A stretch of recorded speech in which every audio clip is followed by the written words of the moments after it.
Assalamualaikum warahmatullahi wabarakatuh dan salam sejahtera saya ucapkan kepada semua. Jadi saya harap semua dah bersedia untuk kita masuk kepada chapter yang baru, iaitu chapter terakhir kita bagi subjek DE 40113 Signet System. Dan chapter 4 ni merupakan tajuk baru, iaitu tajuk Fourier Analysis of Continuous Time and Discrete Time Signal. Okay, seperti yang telah saya nyatakan, kita dah mengharungi 3 chapter yang lepas. Okay, kita dah belajar berkenaan dengan Laplace, Z transform, dan kali ini kita belajar berkenaan dengan Fourier. Maknanya fungsi dia, kita akan tengoklah fungsi dia dan juga aplikasi-aplikasi dan mana part-part yang penting yang kita perlu tekankan. Okay, dan saya harap semua dapat bagi tumpuan yang sepenuhnya, sebab Fourier ni antara topik yang saya boleh katakan topik yang agak sukar ataupun susah berbanding dengan topik-topik lain. Berbanding dengan topik chapter 1, chapter 2 dan chapter 3. Okay, jadi harap semua bersedia, okay, dengan nota masing-masing dan juga sebarang peralatan, alat tulis, catatan, okay, dan lain-lain lah. Okay, jadi kita teruskan dengan Fourier. Okay, sebelum masuk kepada chapter Fourier ni, sebelum saya nak pergi mendalam kepada bahagian teori, saya juga telah bagi beberapa link video daripada ataupun daripada sumber YouTube, okay, berkenaan dengan Fourier, okay, di mana saya telah pilih beberapa link YouTube ataupun video-video YouTube ni supaya anda lebih faham ataupun untuk anda lebih ready, supaya minda anda bersedia untuk menerima ilmu berkenaan dengan Fourier ni. Okay, jadi saya harap semua orang dah tengok sepenuhnya. Okay, dan daripada keempat-empat video daripada YouTube, sebuah YouTube ni, okay, ada diceritakan berkenaan dengan basic Fourier, okay, macam mana dengan Fourier transform, Fourier series, dan juga video ni juga telah relatekan gambar-gambar ataupun visual-visual yang dipaparkan dengan persamaan matematik. Juga yang paling penting, video ni juga telah memaparkan berkenaan dengan aplikasi-aplikasi yang sebenar yang kita akan apply. Maknanya kita belajar Fourier ni untuk apa sebenarnya, okay, dan dekat mana kita nak apply, terutamanya dalam bidang communication. Okay, dekat mana nak apply, okay. Contohnya, contoh-contoh lain yang saya minta you all semua dah cari, okay, antaranya penggunaannya pada compressed image, okay, dari segi GPS, dari segi 3D scanner, okay, dari segi MRI dan lain-lain lagi lah. Saya harap bila anda melihat keempat-empat video ni, okay, minda anda dah sedikit terbuka untuk bersedia menerima ilmu-ilmu baru yang kita akan belajar pada hari ini. Okay, dan jadi secara overall, you all semua dah tahu apa itu fungsi ataupun apa kegunaan untuk Fourier secara generalnya, okay, dan you all tahu dekat mana nak pakai aplikasi-aplikasi dia. Saya pergi kepada slide yang seterusnya. Okay, Fourier, apa function dan juga apa aplikasi. Itu yang kita dah tengok daripada video-video tadi. Kita dah tengok. Saya dah minta you all tengok daripada 4 video tersebut, dan saya minta you all senaraikan ataupun you all sebagai tugasan anda untuk anda catatkan apa fungsi-fungsi untuk Fourier dan di mana kegunaan ataupun aplikasi Fourier ini. Okey. Okey, dan dalam video-video yang dipaparkan tu juga kita dah tengok beberapa graf-graf macam mana nak wujudkan beberapa graf yang dihasilkan daripada Fourier ni. Okey, contohnya macam dalam gambar-gambar ni lah. Okey, apa kaitan antara bulatan dan graf ni? Okey, apa kaitan antara dua bulatan atau bulatan besar, bulatan kecil ni untuk menghasilkan graf-graf ini? Kenapa kena hasilkan benda-benda ini semua? Okey, ini adalah hasil daripada pembentukan signal yang terhasil daripada Fourier. Okey, sebab sesuatu sistem yang kita kehendaki, okey, dia perlu ada bermacam-macam jenis signal yang ada. Okey, ada bermacam jenis signal. Ada signal yang kita nak, ada signal yang kita perlu singkirkan ataupun kita perlu buang. Okey, jadi macam mana cara nak tambah ataupun nak edit ataupun nak singkirkan signal tersebut? Okey, dengan cara kita menggunakan pelbagai kaedah lah. Antaranya adalah kita menggunakan convolution. Kita juga menggunakan Fourier. Jadi sebelum kita nak buat benda tu, kita kena menganalisa ciri-ciri signal tersebut dengan menggunakan pelbagai kaedah. Antaranya adalah menggunakan Fourier analysis lah. Okay, dan untuk topik Fourier chapter 4 ni, okay, saya harap anda boleh menerimanya dengan hati yang terbuka. Okey, sebab kita takkan pergi secara mendalam, terlampau dalam berkenaan dengan Fourier. Okey, dan ada serta-serta tempat yang you all perlu tahu dan ada serta-serta tempat yang you all tak perlu tahu. Okey, jadi saya akan tekankan apa yang perlu saya sampaikan berdasarkan kepada silibus. Okey, kita kenal dulu Fourier Analysis of Continuous Time and Discrete Time Signal. Okey, seperti yang kita belajar pada chapter 3, Laplace. Okey, Laplace dia ada pecah kepada dua juga. Satu kepada continuous time signal, satu juga kepada discrete time signal. Begitu juga dengan Z transform. Kita pecahkan juga kepada continuous time signal dan juga kepada discrete time signal. Sama juga dengan Fourier. Okey, nak buat Fourier pun kita kena pecah kepada dua. Okey, iaitu kita ada Fourier untuk continuous time system dan juga Fourier untuk discrete time signal. Okey, kita pecah kepada dua. Okay, in this chapter we shall introduce other transformation known as Fourier series and Fourier transform, which convert time domain signal into frequency domain or spectral representation. In addition to providing spectral representation of signals, Fourier analysis is also essential for describing certain type of the system and their properties in the frequency domain. Jadi dekat sini kita akan belajar macam mana kita nak menggunakan kaedah Fourier series ataupun dan juga Fourier transform. Okey, kita nak ubah daripada signal yang berformatkan ataupun dalam bentuk keadaan time domain signal kepada frequency domain. Okey, contohnya daripada ft kita nak convert kepada f omega. Okey, of f omega dalam bentuk frequency domain. Macam mana cara dia? Okey, dan daripada kita convert, kita akan apply ke dalam sistem-sistem yang tertentu. Okey, nanti kita akan tengok. Okey, ini adalah secara keseluruhan pengasas lah, boleh katakan ahli matematik yang mula-mula mengasaskan Jean-Baptiste Joseph Fourier. Joseph Fourier ni dia memikirkan sesuatu signal, macam mana signal tu, dan dia kaitkan dengan penggunaan sinus dan juga cosine. Okey, daripada sinus dan cosine yang dihasilkan, daripada equation yang dihasilkan, dia boleh menghasilkan pelbagai bentuk signal-signal. Okey, iaitu menggunakan kaedah Fourier. Okey, it's now called as Fourier series. Okay, possibly the greatest tool used in engineering. Dan Fourier series ni digunakan, dia implementkan banyak kepada teknologi-teknologi yang terkini lah. Okay, next. Okay, apa yang you all kena pelajari adalah, okay, dalam Fourier analysis of continuous time and discrete time signal. Okay, yang pertama saya pecahkan kepada continuous time signal dan juga discrete time signal.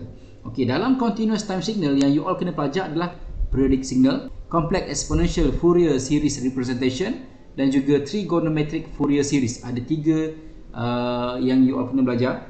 Dan bila kita dah habis kepada continuous time signal, kita akan pergi kepada discrete time signal, iaitu saya pecahkan juga kepada tiga, iaitu periodic sequence, discrete Fourier series representation dan juga properties of discrete Fourier series. Okay, jadi kita pergi satu, kita pergi yang pertama dulu, iaitu continuous time signal. Okay, daripada continuous time signal kita akan belajar tiga subtopik, iaitu periodic signal, complex exponential Fourier series representation dan juga trigonometric Fourier series. Okay, first kita kenal dulu apa itu periodic signal dalam bentuk Fourier series representation. Okay, if xt is periodic, okay, jikanya xt ni adalah graf yang periodik, okay, graf yang signal yang berulang, okay, kita akan equation dia adalah bentuk macam ni, xt plus t besar, okay. Dan daripada sini kita boleh pecah pula kepada dua. Okay, kita ada two basic example of periodic signal. Okay, boleh pecah pada dua, iaitu yang pertama real sinusoidal signal, yang kedua complex exponential signal. Dan kedua-dua signal ini adalah signal dalam bentuk continuous time signal. Okay, jadi kalau dalam keadaan real sinusoidal signal, iaitu ni, dia akan dalam, kita boleh nampak dia dalam bentuk xt sama dengan cos omega naught t. Okay, st cos omega naught t. Okay, dan manakala untuk complex exponential signal, okay, kita boleh tengok equation dia dalam bentuk xt equal exponent j omega naught t. Okay, dekat sini kita akan tengok ada omega naught t, okay. Jadi kita boleh nampak lah, kalau real sinusoidal signal dalam bentuk cos omega naught t tambah v. Okay, kalau dalam bentuk complex exponential signal, dia akan jadi xt sama dengan exponent j omega naught t. Okay, dan kita ada omega naught. Omega naught tu apa? Omega naught is called fundamental angular frequency.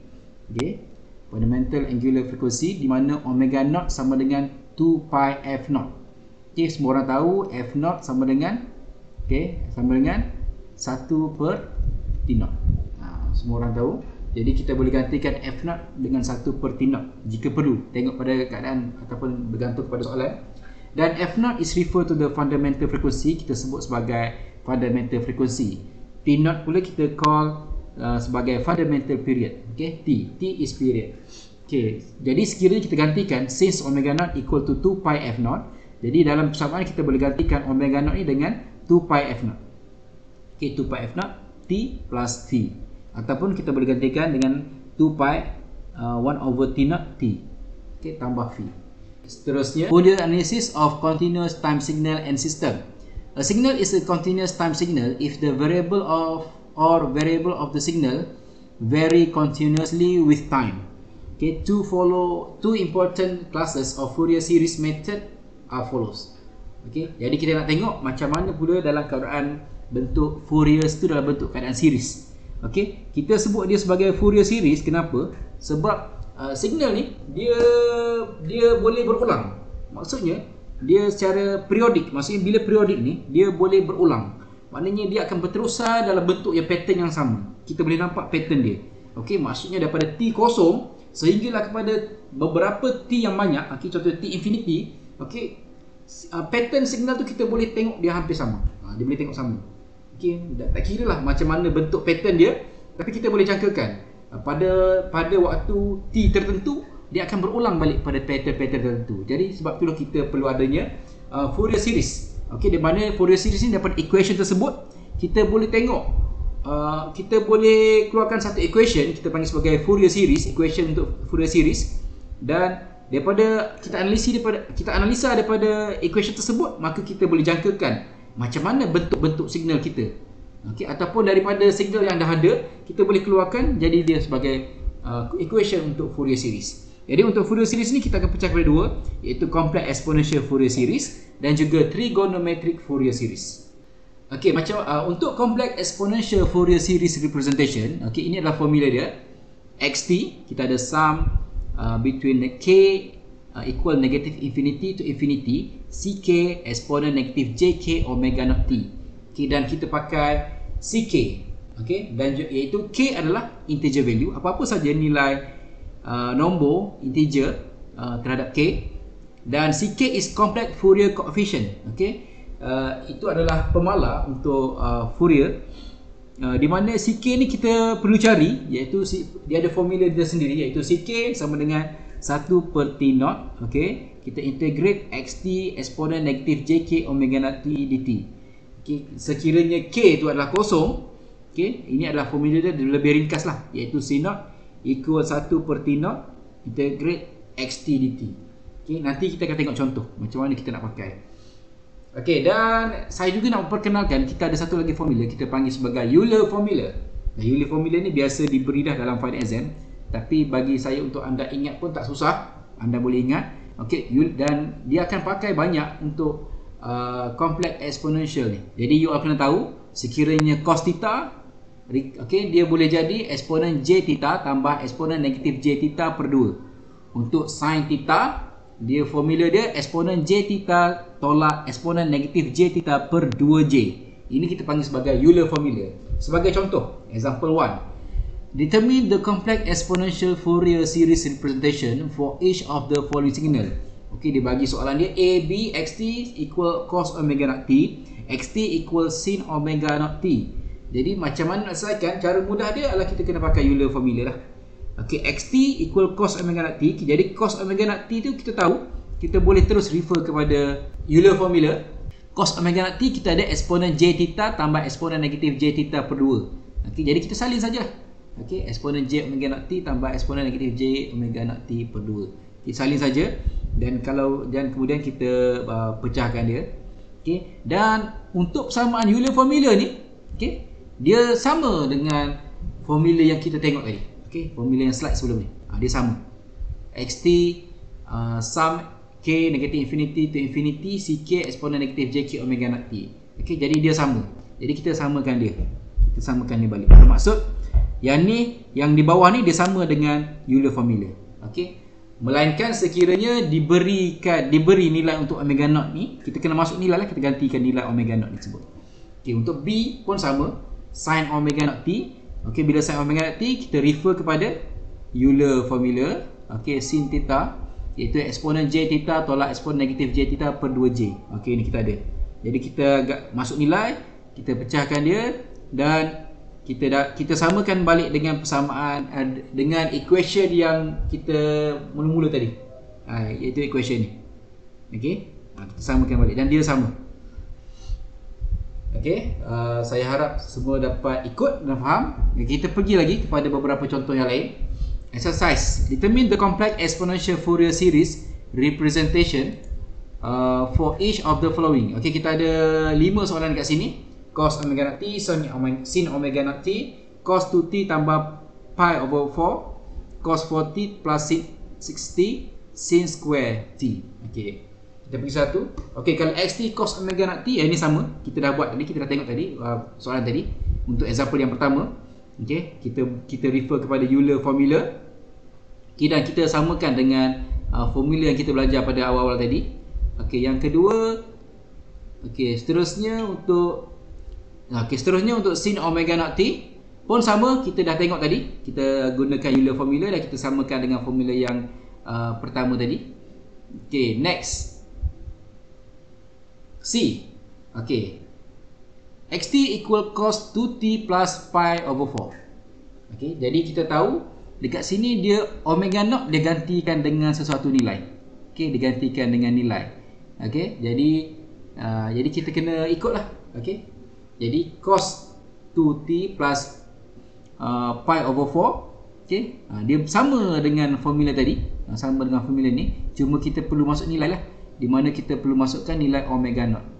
Okay, omega naught kita masuk nilai, dia akan jadi, okay, dia diganti omega naught T kan. Okay, omega naught T. Okey, jadi omega naught T kat sini kita tengok dia 2. Okey, bila 2 kita masuklah omega naught T ni kita gantikan dengan 2. Okey, dia dapat 2 kat sini. Okey, dan ini adalah phi. Okey, tambah pi over 4 is phi.